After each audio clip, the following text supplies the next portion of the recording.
Bwana Yesu asifiwe, Bwana Yesu asifiwe sana mpenzi mtazamaji wa channel yetu ya siku 50 za Pentekoste. Hatua kwa hatua tunaendelea kukuletea yale ambayo ni vyema au ni mapenzi ya Mungu upate kuyasikia, kwa sababu hayo yatakujenga, yatakuimarisha toka utukufu mmoja kwenda utukufu mwingine. Basi natumai kabisa wewe ni mzima wa afya popote pale ulipo. Nipende kukukaribisha kwenye kipindi hiki ili tuwe pamoja. Je, unajua leo nimekuandalia mambo gani? Karibu tuwe pamoja. Basi bila kupoteza wakati, leo moja kwa moja tunakwenda kwenye kile kitabu cha Wakorinto wa pili, ile sura ya 3 na mstari wa 17. Mstari huu umebeba mambo mazito kuhusiana na Roho Mtakatifu. Kama nilivyokuambia, ndani ya siku hizi 50 za Pentekoste tunaangalia habari kadha wa kadha zinazohusiana na Roho Mtakatifu, kwa sababu kizazi ambacho kitaacha kuongelea habari za Roho Mtakatifu, kizazi ambacho kitaacha kumweka Roho Mtakatifu kazini, ni kizazi ambacho hakitaona utukufu wa Mungu. Kwa hiyo ndio maana tunajikita kwenye habari za Roho Mtakatifu. Biblia inasema, basi Bwana ndiye Roho, walakini alipo Roho wa Bwana, hapo ndipo penye uhuru. Neno la Mungu liko wazi kabisa. Limeanza kwa kutueleza kwamba basi Bwana ndiye Roho. Sasa tunapoongelea Bwana au Bwana Yesu, haimaanishi kwamba Roho Mtakatifu hayupo, kwamba wote ni kitu kimoja. Na haya mafundisho yaliwahi kuletwa na wale watumishi wa Mungu akina William Marion Branham, wakisema kwamba there is Jesus only, ni Yesu tu, hakuna Mungu Baba wala hakuna Mungu Roho Mtakatifu. Kwa hiyo katika maandiko mengine waliokuwa wanatumia ni andiko kama hili. Akishasema kwamba Bwana ndiye Roho, kwa hiyo anasema Roho Mtakatifu ndiye Bwana Yesu, kwa hiyo hakuna Roho Mtakatifu. Ni kwamba Roho Mtakatifu yupo. Hawa watatu wote ni umoja. Tunaye Mungu mmoja, tunamwabudu Mungu mmoja katika nafsi tatu: Mungu Baba, Mungu Mwana na Mungu Roho Mtakatifu, na wote hawa ni umoja. Kwa hiyo kuna maeneo ambapo kila mtu anakuwa na kazi specific. Labda Baba amejikita kwenye eneo fulani.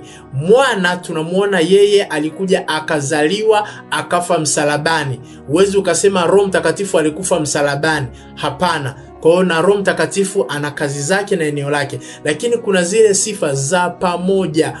Wote ni Mungu mmoja, ni Mungu kamili, wana uwezo mmoja, they are co-equal, yani wanafanya kazi sawa na wanalingana ukubwa. Sio kwamba Baba ndio mkubwa alafu Mwana anafuatia, Roho Mtakatifu yupo chini, hakuna mwenye daraja la chini. Alafu wote ni co-eternal, maana yake kwamba wote walikuwepo tangu milele iliyopita mpaka milele ijayo. Na kuna baadhi ya watu wana mafundisho kwamba wakati fulani Yesu aliumbwa. Yesu hakuumbwa, wala pasipo yeye hakuna chochote kilichofanyika.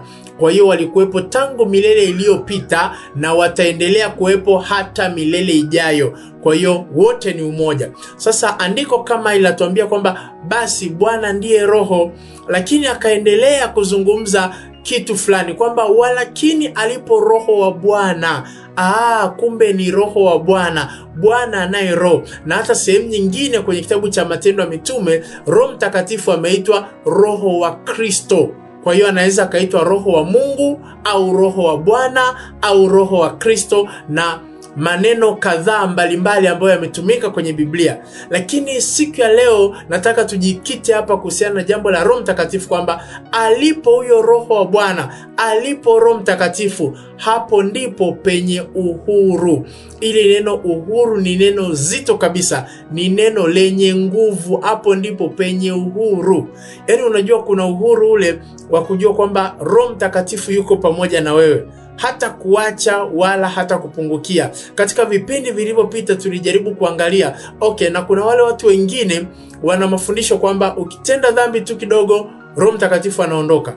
Ukikasirika, hasira ni dhambi, Roho Mtakatifu anaondoka. Ukinungunika, kunungunika ni dhambi, Roho Mtakatifu anaondoka. Ukimfyonza mwenzako. Sasa simaanishi kwamba uendelee kuyaishi hayo maisha. Hapana, hapana, hapana. Lakini Roho Mtakatifu haondoki hivyo kimchezo, kivyepesi tu Roho Mtakatifu ameshaondoka. Hapana. Sasa ukiwa na huyu Roho Mtakatifu, jua kwamba hapo ndipo penye uhuru. Kuna watu wanatafuta uhuru, amani na utoshelevu kwenye maisha haya. Huwezi ukapata uhuru pengine tofauti na kwa Roho Mtakatifu. Hapo ndipo penye uhuru. Unajua kuna wakati mwingine, kaa tu barazani pa Roho Mtakatifu. Kaa kwenye uwepo wa Mungu ukimfurahia Roho Mtakatifu. Usiwe na haraka tu kwamba Roho Mtakatifu anatusaidia kuomba maombi yetu tukiwa na shida na matatizo. Ni kweli atakusaidia kuomba, lakini wakati mwingine ni kwa ajili ya kutulia, kufurahia that presence, kufurahia kitu kinaitwa presence, ni uwepo, au calmness. Calmness ni utulivu wa hali ya juu. Neno jingine la Kiingereza tunaita tranquility. Tranquility ni utulivu, yani to become cool, yani upo cool and collected, umekaa mawazo yametulia sehemu moja. Sio umetulia kimwili, unawaza watoto, unawaza biashara, unawaza kazi, unamwaza bosi, unawaza majukumu, unawaza timeline na time out pamoja na deadline, vyote vinakusumbua. Hapana, tulia. Utulivu wa kweli unatoka kwa Roho Mtakatifu. Wakati mwingine hata kama unanena kwa lugha, nena kwa lugha. Yani siku fulani labda nikupatie challenge au nikupatie kitu ambacho unaweza ukaanza kujaribu kukifanyia kazi. Mimi nimeshakifanyia kazi na ninaendelea nacho. Mara moja, siku moja kwa wiki. Sasa sitakwambia siku yangu ni ipi kwa wiki, na wewe utaangalia siku yako, lakini siku moja kwa wiki ninanena kwa lugha tu. Simuelezi Mungu shida yoyote wala hitaji lolote. Unafurahia uhuru unaopata katika Roho Mtakatifu. Sio kila siku, Baba angalia biashara yangu, ninahitaji fedha, ninahitaji mali, ninahitaji watoto, ninahitaji hiki na hiki. Hapana. Alipo Roho wa Bwana, hapo ndipo penye uhuru. Wakati mwingine kafurahia uhuru wa Bwana. Furahia lile bubujiko, furahia ile kutulia katika uwepo wa Roho Mtakatifu. Unajua ule uhuru unapoingia huku ndani unakuwa ni uhuru mpaka baadaye unakuwa ni kitu solid, yani kitu kigumu ambacho hata changamoto ya namna gani ije huwezi kushtuka. Unajua hata kuna watu ambao wakisikia tu jiwe limetua kwenye dari huku, mtu ameshashtuka, mtu ameshataka kukimbia, kwa sababu hajajizoeza kukaa kwenye uhuru wa Roho Mtakatifu. Kuna namna fulani ukikaa kwenye uwepo wa Roho Mtakatifu, yani ile tranquility, that peace, ule uhuru na utulivu na ushwari unaingia sana ndani ya moyo, yani mpaka unakuwa ni kitu ambacho kimeshikamana na moyo wako namna hii, hauwezi kukuachia. Hata sijui kitu gani kilipuki hapo mbele yako, hautashtuka kama wanadamu wengine wanavyoshtuka. Sasa anza kufanyia hicho kitu mazoezi. Hata juzi hapa nilikuwa kwenye gari, tena nilikuwa nanena kwa lugha. Nipo kwenye gari, tunakuja, sijui kuna mtu alirusha jiwe likapiga juu ya gari lile. Watu walishtuka. Kuna mdada mmoja alishtuka kidogo agonge kule kwenye pala gari. Yani aliruka kwa namna ambayo mpaka sasa nikaanza kucheka. Yani nilicheka kwa sababu yeye alivyoshtuka. Alishtuka kwa kupitiliza. Na mimi nilikuwa kwenye gari hilo, sikujua kwamba kuna kitu kitakuja, lakini nilishangaa vile ambavyo nilikuwa nimetulia. Wapo wengine walioshtuka kawaida, lakini huyo dada mmoja alishtuka kupitiliza. Lakini mimi nishangaa ile amani ilikuwepo pale. Yani ukijifunza kutembea kwenye that freedom, unakuwa huru kweli kweli. Ule uhuru ambao unaletwa na mwana wa Mungu kuwa ndani yako. Ukajua kwamba Roho Mtakatifu, Roho wa Bwana Yesu, ndo anaichukua ile amani na furaha na utoshelevu, anaviweka ndani yako. Unakaa kwenye uhuru ambao mtu akikuangalia hivi anaweza kafikiri wewe ndo bilionea wa dunia nzima, lakini kumbe tu umejifunza kukaa kwenye uhuru unaoletwa na Roho Mtakatifu. Usizoe tu uhuru wa kibinadamu au ulinzi na usalama kwa sababu kuna ushwari wa nje, labda hata wengine wanalala kwenye nyumba zao, kuna mbwa wanawalinda, kuna Wamasai, kuna maaskari wameshikilia bunduki, anafikiri ndo atafurahia ule uhuru. Hapana, uhuru wa kweli unatoka kwa Roho Mtakatifu. Jizoeze jambo hili, tafuta siku moja, yani siku nzima usieleze shida yoyote kwa Bwana. Wewe ukipata muda wako wa maombi ni kunena kwa lugha. Ukipata muda wa maombi ni kunena kwa lugha. Italeta badiliko kubwa sana kwenye maisha yako. Utashangaa kitu ambacho kitakuja kujitokeza. Kwa hiyo anza kuifanyia kazi. Mimi ninaendelea nayo na nimeshaona matokeo. Jifunze, ule uhuru unakuwa dhahiri, unakuwa kitu ambacho Waingereza wanaita tangible. Ni kama kitu unakishika, yani kama umetembea na uhuru ambao umeushikilia kabisa hivi. Unajua, nimeshikilia uhuru, mimi niko huru. Achana wale wanaojidai wako huru, wanaojifanya wako huru, kwa sababu wanajidiscipline wao wenyewe kwa kutumia hekima ya kawaida ya kibinadamu kupitia mafundisho. Yani ya mafundisho ya kawaida tu ya kibinadamu, ziwe ni martial arts au ni watu fulani wamekaa wametulia, wanatafakari, wanaona kwamba wao wana uhuru kamili. Hapana, hivyo vitu vinavyoletwa kibinadamu vitaondoka baada ya muda, lakini jambo likiletwa na Mungu mwenyewe ni jambo linalodumu. Hiyo hekima inapatikana kwa mtu mmoja anaitwa Gamalieli, yupo kwenye Biblia. Alituonyesha mambo yanayokuja kwa nguvu za kibinadamu yape muda tu, hata kama ni miaka 10 yatafutika. Sio kwamba kwa sababu imeshadumu miaka 5, kitu hiki kina miaka 20 kwa hiyo kitadumu. Hapana, kitafutika. Lakini jambo liloletwa na Mungu hauwezi ukaliondoa, litadumu hata milele. Nikupeleke kwenye andiko jingine. Andiko jingine ambalo ninakuletea linapatikana kile kitabu cha Warumi sura ya 14 mstari ule wa 17. Biblia inasema kwamba maana ufalme wa Mungu, kumbuka huu ni ufalme wa Mungu. Jambo la kwanza, kabla hajatuambia ufalme wa Mungu ni nini, anaanza kwa kutuambia ufalme wa Mungu sio nini.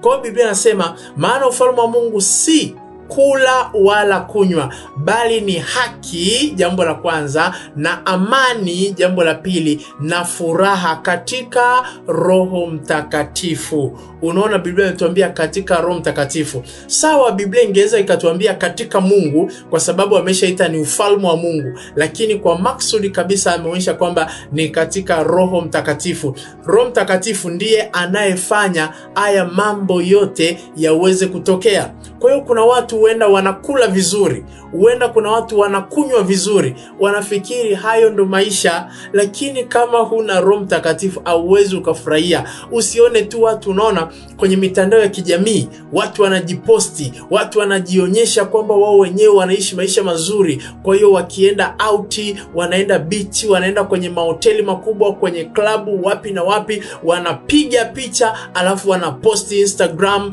na maeneo mengine mbalimbali kwenye mitandao ya kijamii ili kuonyesha kwamba wao wana furaha, ili kuonyesha kwamba wao wana amani. Lakini hapana, kuna furaha nyingine ambayo inatoka kwa Roho Mtakatifu. Haleluya. Huenda kuna watu wanatumia madawa kulevya, yani wanapandisha steam ili wajisikie vizuri, lakini furaha ambayo haitoki kwa Roho Mtakatifu ni ya muda, na kwa kadiri unavyoitumia inakuathiri. Ndio maana hata kwa nini watu wanakunywa pombe, kwa nini watu wanatumia vileo? Kwa sababu wanatafuta amani, wanataka kusikia raha ya muda mrefu. Kwa hiyo angalau hata wakinywa, akili yao inapumbazika kwa muda, akili inakuwa haielewi matatizo yanayoendelea, basi anajisikia vizuri kwa muda. Lakini baada ya muda zile pombe zinatoka kichwani, matatizo yako unayakuta pale pale tena yameongezeka, kwa sababu ile hela ya mkopo umeinywa pombe. Bora hata ungelipa kidogo kidogo ungekuwa unapunguza deni,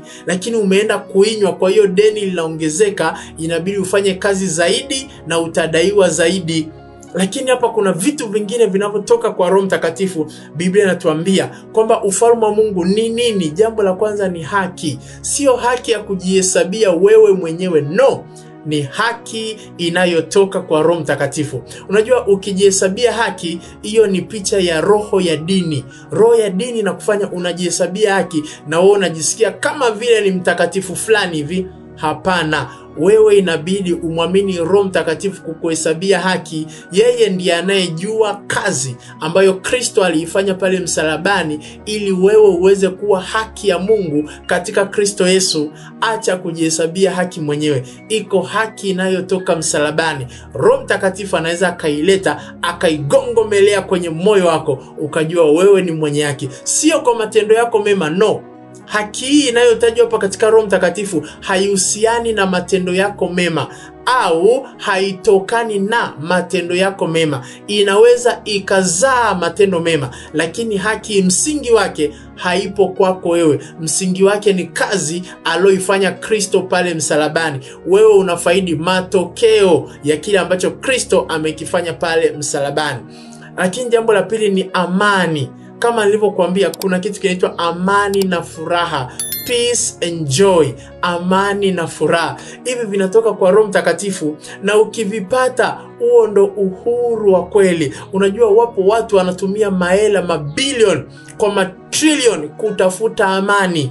Amani kuanzia kwenye amani ya mtu binafsi, unaenda kwenye amani ya kikundi, unakuja kwenye amani ya familia, amani ya jamii husika, alafu na amani ya taifa mpaka ulimwengu kwa ujumla. Na kuna Umoja wa Mataifa ambao wanajaribu kutunza amani ya dunia. Nchi moja na nchi nyingine hazielewani. Sasa tukirudi nyuma mpaka kwenye ngazi ya mtu mmoja mmoja, watu wanatafuta amani sana, wanatafuta amani. Huwezi ukapata amani ya kweli kama huna Roho Mtakatifu.